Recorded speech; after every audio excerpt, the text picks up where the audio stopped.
నమస్తే అండి. ఇప్పుడు మనం చూస్తున్నది ఫస్ట్ ఫ్లోర్లో ఉన్న గ్రూప్ హౌస్ అండి. లిఫ్ట్ ఉంటుంది. మెయిన్ డోర్ ముందు కూడా మనకి సేఫ్టీ కోసం గ్రిల్ అయితే పెట్టేసి ఉంచారు. మెయిన్ డోర్ టేక్ వుడ్ కనిపిస్తుంది. ఇదంతా హాల్ వస్తుందండి. చిన్న బడ్జెట్లో మనకి మంచి హాల్ అని చెప్పొచ్చు. సీలింగ్ కూడా మనకి basic model, old fashion model చేశారు. మనకు కావాలనుకుంటే అప్గ్రేడ్ చేసుకోవచ్చు. హాల్ సైజ్ అయితే ఎక్సలెంట్ అని చెప్పొచ్చండి. మనం చాలా పెద్ద సోఫా వేసినా సరే ఇంకా మనకి సఫిషియెంట్గా స్పేస్ ఉంటుంది. స్ట్రేట్గా మనం టీవీ యూనిట్ పెట్టుకోవచ్చు, లేకపోతే రైట్ సైడ్ అయినా పెట్టుకోవచ్చు. ఇది సెకండ్ బెడ్రూమ్ వస్తుంది. వెంటిలేషన్ అయితే స్ట్రేట్గా కనిపిస్తుంది. బెడ్రూమ్ సైజ్ బాగుందండి. 6x6 ప్లేస్మెంట్ చేసుకోవచ్చు. సీలింగ్ కూడా మనకి సేమ్ బేసిక్ మోడలు. ఇది ఆల్మోస్ట్ కొత్తదండి. కొన్ని సెల్ఫ్లు కూడా మనకి రైట్ సైడ్లో కనిపిస్తున్నాయి. అక్కడి నుంచి మళ్ళీ హాల్లోకి వచ్చేస్తే మాస్టర్ బెడ్రూమ్కి వెళ్ళే దారిలో లెఫ్ట్ సైడు కామన్ టాయిలెట్ వచ్చింది. పైన అంతా స్టోరేజ్ కోసం అయితే స్పేస్ ఉంది.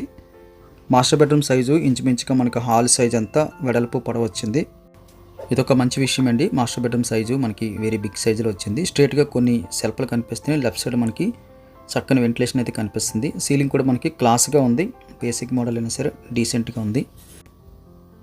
మాస్టర్ బెడ్రూమ్కి అటాచ్డ్ బాత్రూమ్ వచ్చింది. ఒకటి కామన్ వచ్చింది. అటాచ్డ్ బాత్రూమ్ సైజు కూడా మనకి మీడియం ప్లస్ అని చెప్పొచ్చు. వెస్ట్రన్ మోడల్ అయితే యూజ్ చేస్తున్నారు. మనం బయటకు వచ్చేస్తే కిచెన్కి వెళ్ళే దారిలో రైట్ సైడ్లో మనకి కామన్ టాయిలెట్ వచ్చింది. రెండు కూడా మనకి వెస్ట్రన్ మోడల్ అయితే యూజ్ చేస్తున్నారు. ఇది ఒక ప్లస్ పాయింట్. చాలా వరకు అయితే ఇండియన్ మోడల్ ఒకటి ఇచ్చేస్తుంటారు. మళ్ళీ మనం అప్గ్రేడ్ చేసుకోవాలి. కిచెన్ కూడా మనకి సఫిషియెంట్గా ఉందండి. ఎక్కడ చిన్నదన్న ఫీలింగ్ లేదు. మనకి మీడియం ప్లస్ అని చెప్పొచ్చు. ఎల్ షేప్లో మనకి స్ట్రాంగ్ అటుకొచ్చింది. కంప్లీట్ వుడ్ వర్క్ చేసుకుంటే ఐటమ్స్ అన్నీ మనకి కనపడకుండా అయితే పెట్టుకోవచ్చు. యూటిలిటీ స్పేస్ కూడా మనకి సఫిషియెంట్గా ఉంది. చిన్న బడ్జెట్లో గ్రూప్ హౌసెస్కి లిఫ్ట్ ఇవ్వట్లేదండి చాలా వరకు. ఇక్కడైతే మనకి లిఫ్ట్ ప్రొవిజన్ ఉంది. 40 ఫీట్ రోడ్డు ఉంటుంది. హైవే రోడ్డుకి అయితే నియర్ బై ఉంటుంది. కార్ పార్కింగ్ పాసిబిలిటీ ఉంటుందండి. పాసిబిలిటీ అంటే మనకంటూ కిందన సెల్లార్లో ఎక్కడ కూడా అవైలబిలిటీ లేదు, కానీ బయట అయితే మనం ఎక్కడైనా పెట్టుకోవచ్చు. చాలా విశాలమైన రోడ్డు. మనం లారీ పెట్టుకున్నా సరే పక్క నుంచి కార్లు వెళ్ళిపోతుంటే 40 ఫీట్ రోడ్డు. హైవేకి దగ్గర కాబట్టి మనకి ట్రాన్స్పోర్ట్ విషయంలో అయితే చాలా ఈజీగా ఉంటుంది. వాకబుల్ డిస్టెన్స్లో మనకి ఆటోలు, బస్సులు దొరికేస్తాయి. మెయిన్ హైవే రోడ్ వచ్చేస్తుంది.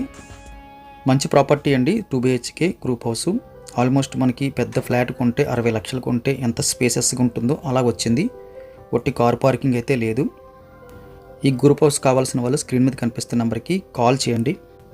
మీరు కాల్ చేసినప్పుడు ఒకవేళ ఫోన్ రీచ్ అవ్వకపోతే, లిఫ్ట్ చేయడానికి అవ్వకపోతే దయచేసి మీరు వాట్సాప్లోని టెక్స్ట్ పెట్టచ్చు. వాట్సాప్లో ప్రాపర్టీ తాలూకా ఒక కోడ్ ఉంటుంది, యూనిక్ కోడు. అది టైటిల్ చివరిలో ఉంటుంది. 2 BHK group house for sale in Vizag అని రాస్తాం కదండి. దాని కింద దాంతోపాటు కంటిన్యూషన్లో చివరిలో ఉంటుంది A1236. ఆ మోడల్లో 4 డిజిట్ అయితే యూనిక్ కోడ్ ఉంటుంది ప్రతి వీడియోకి.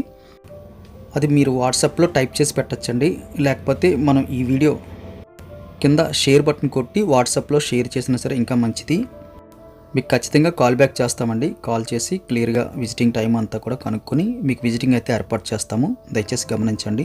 వీడియో ఖచ్చితంగా లైక్ బటన్ క్లిక్ చేయండి. ఛానల్ సబ్స్క్రైబ్ చేయండి. Thank you very much for watching.